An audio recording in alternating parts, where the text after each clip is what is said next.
नमस्कार, मी प्रमिला झांबरे। तर आज आपल्याला उपवासाची चकली बनवायची आहे।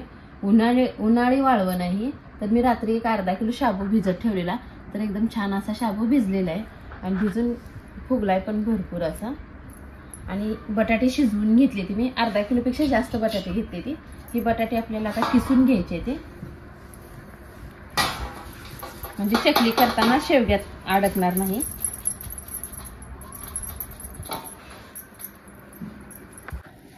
बटाटा आणि शाबू छान असा मिक्स करून घ्यायचा आपल्याला। तर छान असा मी गोळा करून घेतलेला आहे। शाबू बटाटा छान असं मिक्स झालेला आहे। आपण आता चकल्या बनवायला घेऊया।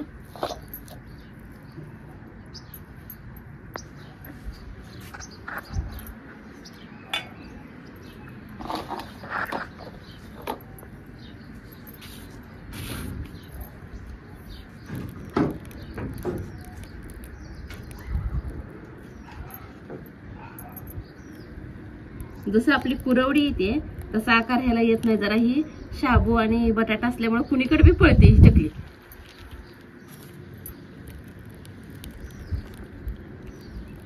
अशा प्रकारे सगळ्या शाबूच्या चकल्या बी करून घेतल्या त्या। तर ह्याला आता 2 दिवस उन्हामध्ये वाळवून घेणार आहे।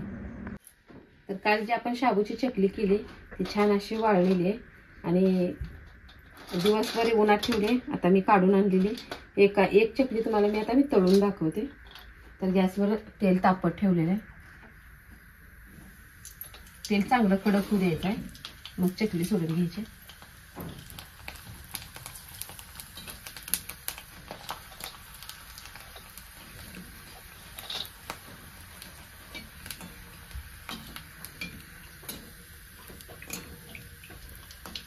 शाबूचा आणि बटाट्याचं योग्य प्रमाण झालं का चकली चांगली होते, कडक होत नाही।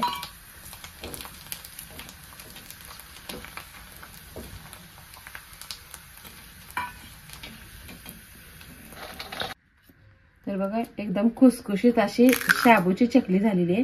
तुम्ही ही अशा प्रकारे बनवून बघा आणि माझा व्हिडिओ आवडला तर नक्कीच लाईक करा, सबस्क्राईब करा। फेसबुकवर बघत असाल तर फॉलो करा।